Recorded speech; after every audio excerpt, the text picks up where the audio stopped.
meeshaa obboleettii keenya kana ji'a 3-4 dura YouTube irratti isinii postateen ture.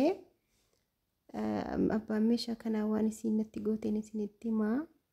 Assalaamu alaykum warahmatullaahi wabarakaatuh. Kabajamtoota hordoftoota koo jirtuu nagaa keessanii fayyumaa alhamdulillah. Nagaa fayyaa kootii isinillee bakka jirtanutti rabbiin nagaa fayyaa isin haa taasisu.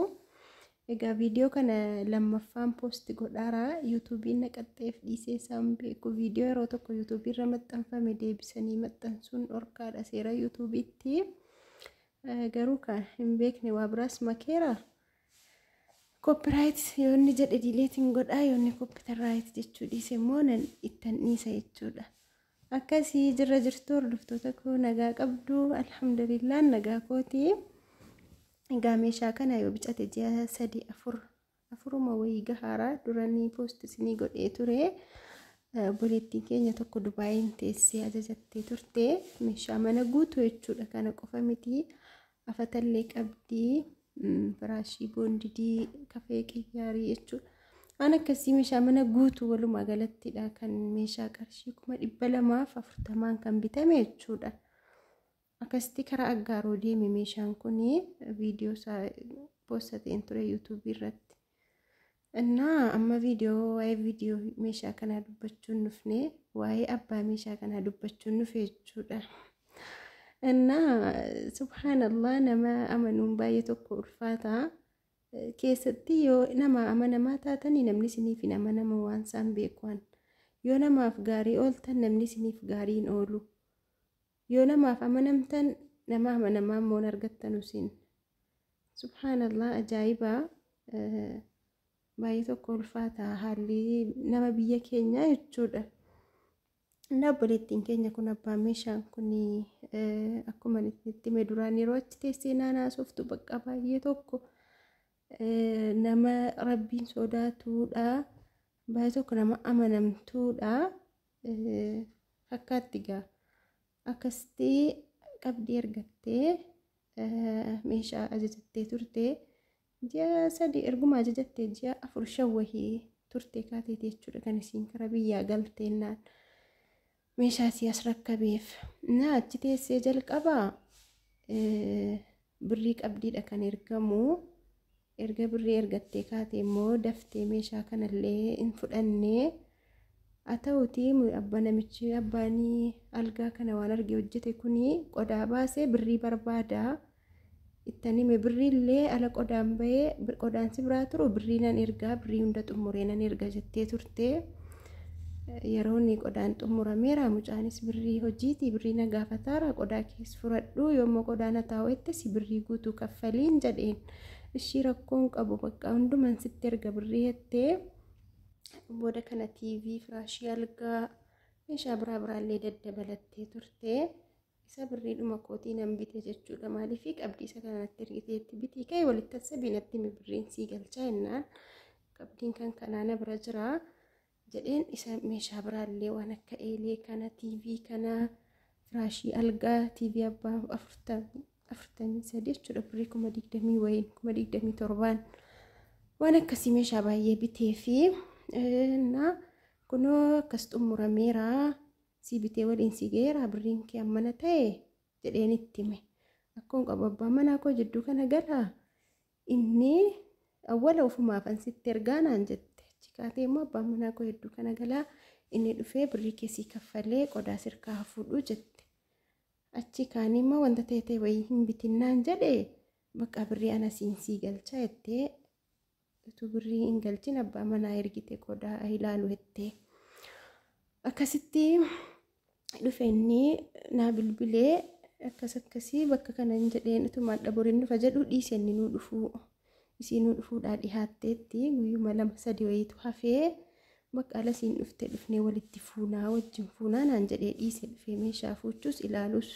Isiin sila yaannisi inni dhufee meeshaa fuudhee manatti gaggalchee sirreessee haa eeguun ture. Innis yaallessee dhiisee akkasitti isiin dhuftee naa ergii naan jedhaa turte immoo. Na ergeettee kaatee immoo dhiistee akkasitti isaan waliin gallee. Dhiistee kunoo gaafa akkasii amma Addis Ababaan jira dhufeen fudhadhettee dhuftee akka carraatee immoo sarboodhaa taaziyaa wayiitu argame gaafasii. Innaan akkas taaziyaa wayii deemuufanii qodaa keessa mana jirus hunduma isaa bakka algaan jiru sana mucachaa sana biran geessa achi fudhadhu birrii naa galchii dhaqii qodaa isa biraa fudhadhu jedheen. Ishii bakka dhaqeen qodaa ilaalee ka'ee birrii sii dabarsaa naan jette. Innaan ishii jedheen dhaqxee qodaa ilaaltee baay'ee tokkotti gammaddee badaa gammaddee jarallee eebbistee jara algaam namni hojjetu anillee na eebbistee bakka nan fe'adha jettee makiinaa barbaannee fi makiinaa agganaa waliin gatiis dubbadhee fi silkii dhumaan jechuudha.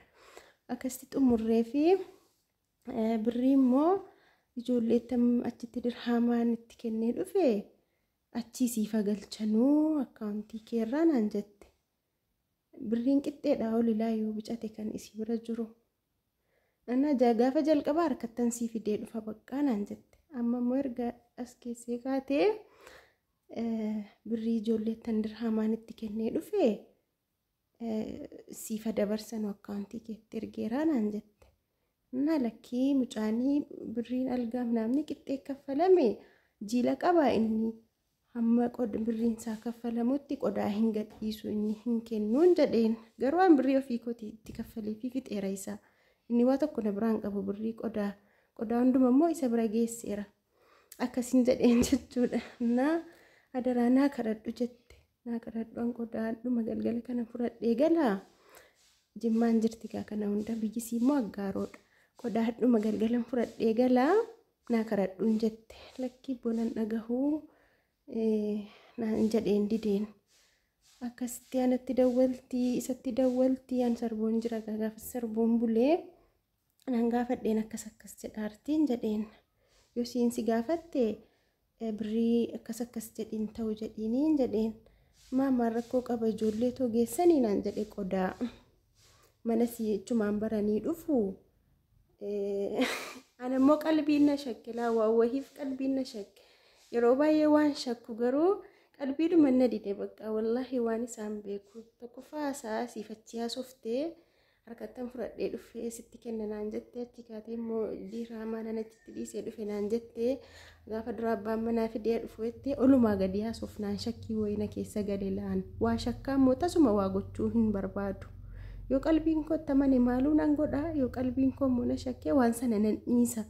Qalbiin na shakkinaanan an dideeniin jedheen isaan fuutee fudhattu dhaquu fi fe'amuu fi innis qodaa mana jalaa qabee jira laa kanaa hidhee utuu kan isaa ta'e utuu kan isaas hin kaffalamne hin jedha laa mucichi nama gaariidhanis nama amanaa. Akkasitti lakkii boon jedheen qodaa geessanii manaan gahanii ka'anii yoo wahii to'attuudhayyuu namaan jedhu kaasaan akkasiin jiru maaliif waati. Akkas jedheen itti meessatti silkiidhaan halkan kanatu dawwaltuu bultee jala mureen itti mee bakka akkan taane birriin hin kaffalamin qodichi akkam fe'amne jala mureen itti mee waan gootu dhabdee halkanuma sana galchisiiste birrii amma ta'e wayii birrii kuma hamma ta'e irraa hambistee galchisiiste kunoo akkasii galeeraa naan jettee bakka bor fe'achuu dandeessa qodaa keen jedheenii isaaf immoo galeensii ergaa naan jette.